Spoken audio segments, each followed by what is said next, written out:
ظلم کوه د خپل ظالم سوچ پر رګونو باندې نو نالت دی قسم دی ستا سوچونو باندې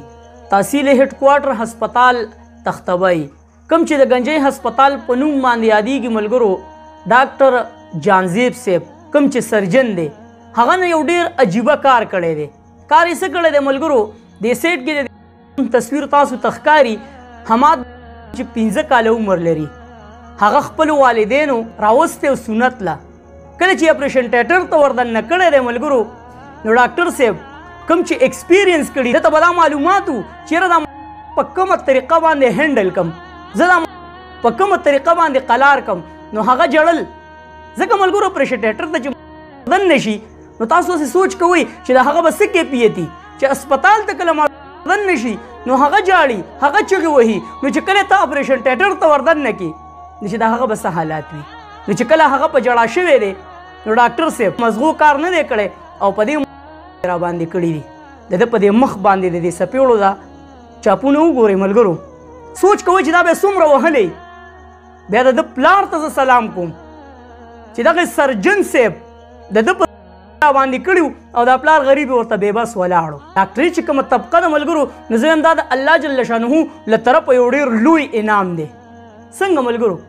خدمت باندې الله جل شانه ملاویږي نو چې کله یو ډاکټر خدمت هم کوي په دې سوچ چیرې ماته ثواب هم میلاو شي نو خدمت ثواب هم میلاو شو او تنخوا هم ورته میلاو شوه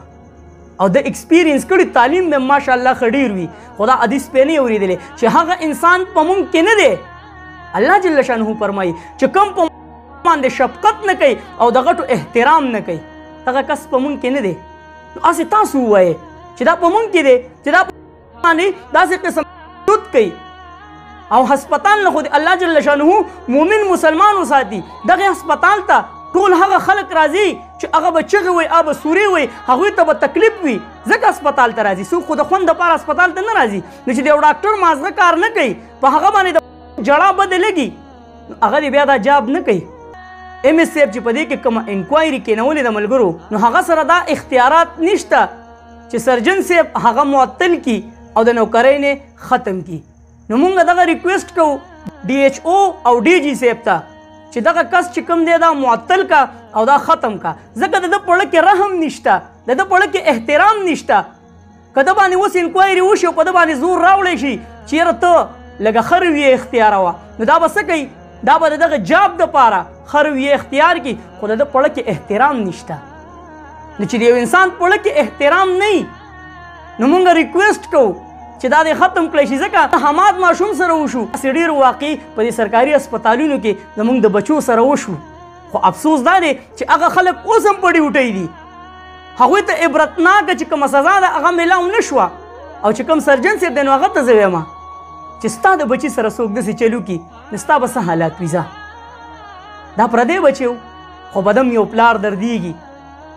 په ده باندې به هم یو مور دردیږي چې هغه مور دغه د مخ چاپونه لیدلي نو دړنه به ورته څومره ازار راوتی او هغه ازار به درپسې لګي انشاءالله العزیز د دې نوکرۍ نه به دې الله جل شانه خلاصوي بیا ملګرو دا سنت چې کوم ډاکټر کوو نو هغه بلو او دا یې په خوا کې ناستو په ده باندې جړا به ده لګېدلې ده ځکه چې ده خو به چېرته د ماشوم جړا نه یې اورېدلي که نه دا خو مالداره خلک دی دوی خو ماشوم جړا له ورکوي نه او زموږ د غریبانانو د جړا په دې باندې بده لګي د کم بچي چې دا په کوم هسپتال کې په کوم کرسۍ باندې ناست دی 2 لکه 3 لکه 4 لکه روپۍ تنخوا اخلي نو زما د دې ټکس باندې اخلي ته چې دا کومه تنخوا اخلي نو د هغې ماشوم د ټکس په پیسو باندې اخلي او د هغه جړا په تا باندې بده لګي نو ستا دا چې کوم ایکسپیرینس دی ستا دا چې کوم تعلیم دی نو زه هم دا تعلیم نه دی دې ته تعلیم مه وایې ځکه اوس خو ایکسپیرینس هر څه سیوا دي ملګرو خلک په ډاکټرانو باندې سنتۍ د څه د وجې چې تکلیف نه وي دا جاړي نه مخکې چې کوم سنتونه تاسو به کتلي که نه چې یو کس به راغلی سنته و نو هغه بې تعلیمه چې د هغه تعلیم هم نو صرف د هغه به تجربه وه څه چل به یې کوو داسې طریقه باندې سنت کو چې ورته به ویل بره وګوره مرغۍ ده د هغه دهان به یو طرف ته کو او د هغه به سنت وکړو داسې تاسو سوچ کوئ چې دا ایکسپیرینس دی دا تعلیم دی شعور دی ته وایي چې سړی دې حده پورې راورسي دومره تعلیم وکړي دومره ایکسپیرینس وي هلته دا معلومات نه وي چېرې زه دا په کومه طریقه باندې قضا کړم په کومه طریقې قلار کړم نو ستا د لاسه دغه د گنجۍ هسپتال ډیر معزز ډاکټران دي چې هغه بدنام شو د میډیکل یونټ چې کوم انچارج دی زما د الله په ذات باندې قسم د هغه اخلاق زه تاسو ته نشم ویلی باینې مې نه یادومه هغه رویه داسې ده د هغه اخلاق داسې دي خو افسوس ماله په دې راځي چې نن به د گنجۍ هسپتال هغه ډاکټر صاحب هم په تا باندې یادېږي چیرې د گنجۍ هسپتال چې کوم ډاکټران دي دا به ټول دغه شانتي وي دا چې کومې ګیلې دي د عوامو نو د کوم ځای نه ګیله وکړو د اسپتال نه وکړو د تحصیل نه وکړو د تاڼې نه وکړو د کوم ځای نه ګیله وکړو